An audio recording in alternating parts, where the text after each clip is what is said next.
"Don't say that," Jana said, putting a supportive hand on his shoulder. "You're the best cook we know. Remember the beef bourguignon?" "The dog food?" Jack asked, looking up with one eye. "Well, maybe not that one. But the birthday dinner was great. Mostly. They spent the evening helping him.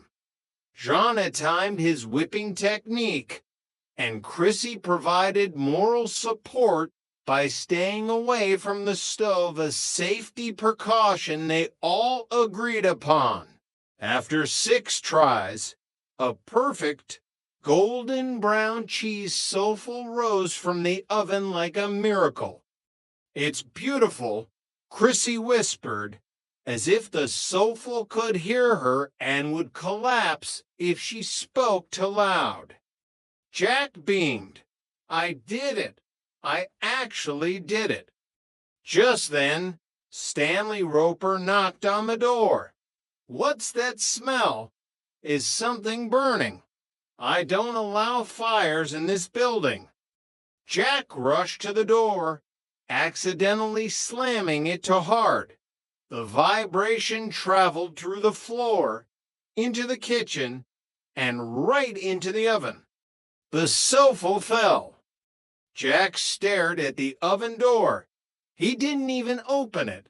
He just turned to Stanley and said, "It's fine, Mr. Roper. Just another deconstructed pancake." Chapter 10. The Landlord's Hidden Heart. Downstairs, Stanley Roper was having a crisis of his own. He was looking at his reflection in the hallway mirror, adjusting his toupee. "Helen, do I look old?" he called out. "Stanley, you've looked 60 since you were 12, Helen shouted back from the bedroom. "Now come in here and help me with this zipper." Stanley sighed. He felt the weight of the years. The kids upstairs reminded him of a time when the world was full of possibilities, even if Jack was, well, different. Despite his constant grumbling about the rent and the noise, Stanley secretly enjoyed the life they brought to the building. "You know, Helen," Stanley said, walking into the bedroom, "those kids upstairs, they're not so bad, even if that Jack is a bit of a Tinkerbell." Helen stopped and looked at him. "Stanley, are you being nice? Should I call a doctor?" "I'm just saying," Stanley grumbled, his face reddening. "They're reliable, mostly, and they don't complain when the pipes rattle." "That's because they can't hear the pipes over your complaining," Helen teased. But she walked over and kissed him on the cheek. "You're a big softy, Stanley, no matter how much you try to hide it." "Soft? Me? I'm like a rock," Stanley declared, puffing out his chest. That night, for the first time in weeks, Stanley didn't check the hallway for suspicious activity. He just turned off the lights and went to sleep, knowing that the trio was safe in apartment 201. Chapter 11. The Unspoken Promise. As the weeks turned into months, the arrangement that had started as a desperate attempt to find a place to live became something much more profound. They were no longer just roommates. They were a family of choice. One rainy Tuesday, they were all crowded around the small table, studying. Jana was memorizing flower species. Chrissy was struggling with a shorthand manual, and Jack was reading a thick book on French sauces. "Do you ever think about how long we can keep this up?" Chrissy asked suddenly. looking at Jack. Jack looked up from his book. He knew what she meant. The lie, the constant performance, the fear that one day Stanley would catch him with a girl and they'd all be on the street. As long as we have to, Jack said softly. I'm not going anywhere. Me neither, Jana added, reaching out to squeeze Jack's hand. We're the best thing that ever happened to this apartment, and to each other. They sat in silence for a moment, the sound of the rain against the window providing a soothing backdrop. They were young, they were broke, and they were living a lie in the eyes of the world.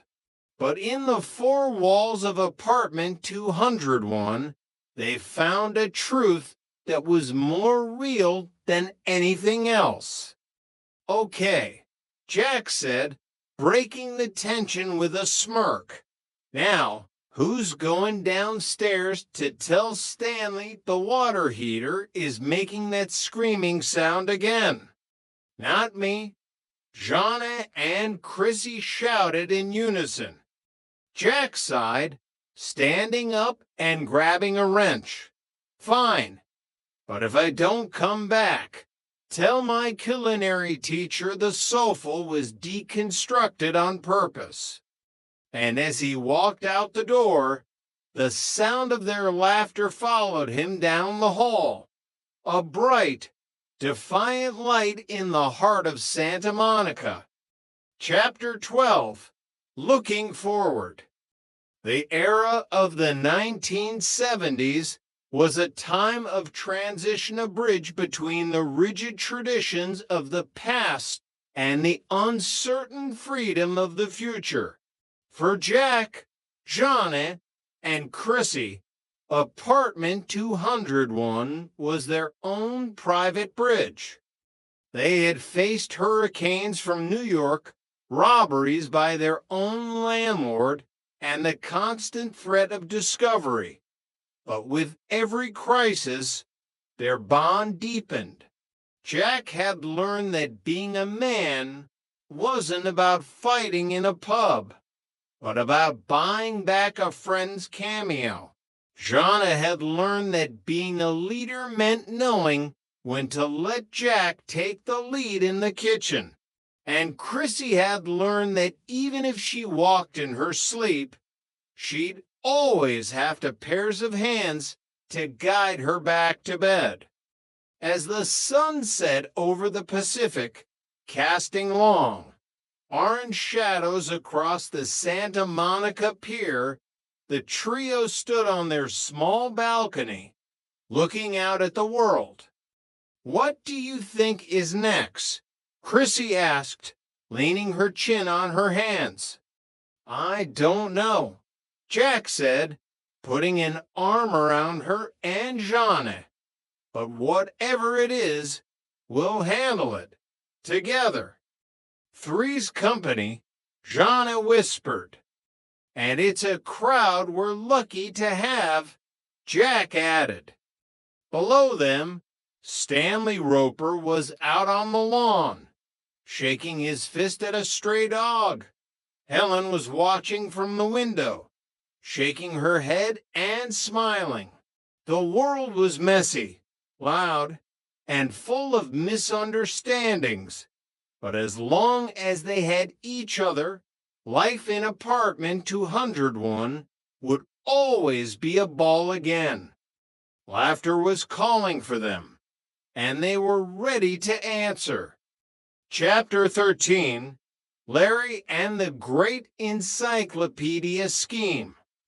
The following week, Jack was facing a common problem: an empty wallet and a refrigerator that only contained a half-eaten jar of pickles and a very optimistic lemon.